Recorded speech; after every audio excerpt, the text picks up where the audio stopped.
himself is stronger than Satan, strong enough to put an end to Satan's power, and that a new, better kingdom has arrived.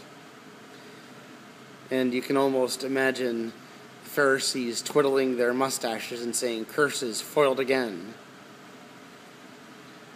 Then Jesus drops that mysterious line about blaspheming the Holy Spirit, and the passage ends.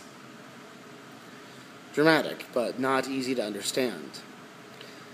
I think one reason that this text doesn't show up on the New Revised Lectionary or get much attention from the pulpit is that the whole concept of the demonic is uncomfortable at best and also controversial. Most pastors either dismiss the possibility of demons or don't want to talk about them for fear of being branded fundamentalists or hillbillies.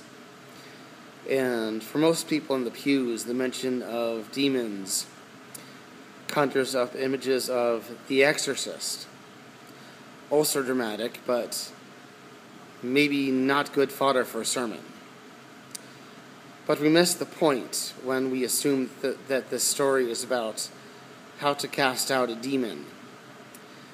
Matthew is telling us that Christ knows that we're fallen and that he's the only one who can hope to put us back together and reconcile us to God and one another.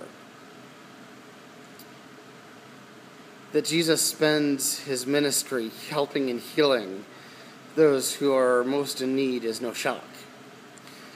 Matthew has Jesus begin his ministry by proclaiming, "For those who sat in the region and shadow of death, light has dawned."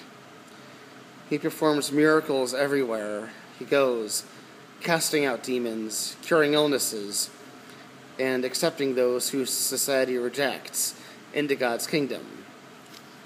The Pharisees were always ready to challenge him at every step. In John's Gospel, the Pharisees present Jesus with a woman who has been caught committing adultery, hoping to catch him off guard and make him agree that their judgment is better than his grace. Jesus refuses, pointing out to the Pharisees their own brokenness and forgiving the woman. Throughout the Gospels, Jesus chooses healing grace over condemnation, always repairing brokenness rather than pointing fingers at it. The gracious repairing of every form of brokenness is what epitomizes the kingdom of heaven. Jesus recognizes sin and brokenness when he sees it. He tells the woman at the well, "Do not sin again." But he also forgives and helps people to break away from their sins. And that's what consistently angers the Pharisees. Excuse me. The Pharisees seem very happy to think themselves righteous because they observe the law so rigorously. What angers them is Christ's eagerness to invite those who are less righteous into his inner circle. To the Pharisees, Jesus' success at casting out demons demonstrates that he's in league with the devil, which they're only too happy to believe because of the company that he keeps. And therefore, he's not to be trusted. Jesus responds that he casts out Beelzebul because there's a stronger spirit at work in him that wants to restore wholeness rather than condemn brokenness. It's easy to point out hardness of heart when we see it in the Pharisees. The fact that the Gospels contrast the Pharisees' judgmental behavior with Christ's example of redeeming love makes their self-righteousness easy to identify and dislike. It's harder to spot it in ourselves sometimes. Human nature wants to avoid those who are different or who we think are sinful or dangerous.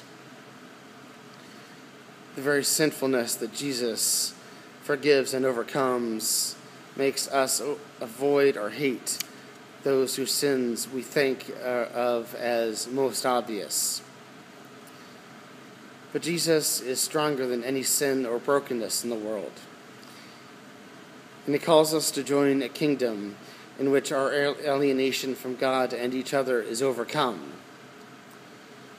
Today's passage gives us a choice of being gathered into that kingdom or scattering ourselves and each other out of it. Every time we recognize our own need for God's grace, or do our best to show that grace to someone else, people are gathered into God's kingdom. There's a scene in Les Miserables in which the main character, a convicted thief named Jean Valjean, becomes so frustrated by the world's hard-hearted condemnation of what he's done that he decides to support himself by stealing from a bishop who's allowed him to stay overnight in the vicarage.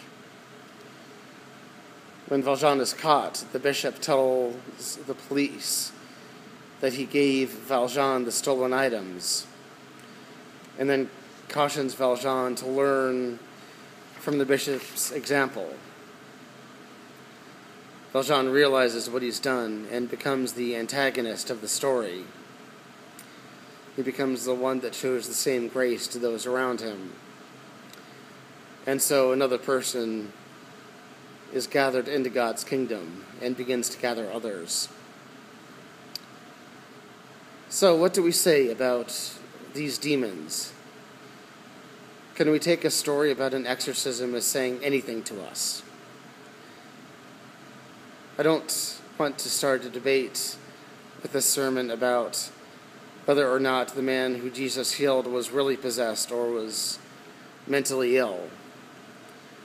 Such debates leave people shaking their heads at each other, calling each other names that the Pharisees would have been proud of. Nor do I want to claim to have conclusive answers on such questions. My point today is that we all have demons of some sort, and we all see demons of some sort in others. And these demons, whether real or metaphorical, separate us from God. It's a mark of God's work in someone's life that person starts to overcome whatever sign of fallenness exists in his or her life. And it's a mark of our own graciousness when we encourage the overcoming of brokenness rather than condemning it. What do you suppose makes Jesus happier?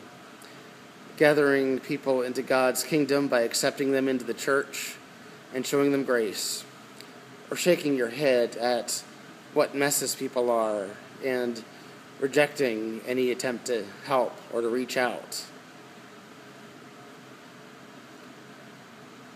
Today's story is essential for us to hear, given what's been going on in our denomination and in the church at large for some time. We've been in the middle of some very serious changes. Most people who have been paying attention to the denomination for the last several years knew a year ago, when certain changes to our form of government were passed, that people were going to be angry either way. And sure enough, the denomination is losing members because people can't accept differences of opinion and move past them. Letters have been written to Presbyterian publications saying that the unity and purity of the denomination has been damaged, and thus churches are threatening to leave and shake the denomination's dust off their feet, thus damaging the denomination's unity even further. If there is a devil, he's probably thrilled at how contentious we are now. I can't help feeling that a lot of us now are scattering and not gathering. I want to hold up another story of someone who I thought was a hopeless case, who may perhaps have been gathered into the kingdom in the end. When I was 6 or 7 years old, there was a bully in the neighborhood I lived in. Everyone knew his name and avoided him if they could, if they were smaller than he was. I moved out of that neighborhood at age 8 and heard that he'd broken his leg in a sledding accident in which he may have been trying to kill himself. And that's surely the kind of person you might assume was going to come to a bad end eventually. A few years later, when I went back to visit a friend in that neighborhood, we were playing basketball outside and the ball rolled down his driveway. A slightly older boy picked the ball up and threw it back to us and smiled. When my friend pointed out that that boy was the bully that we had all feared so much, I was amazed by the change that had come over him. I would surely never have thought to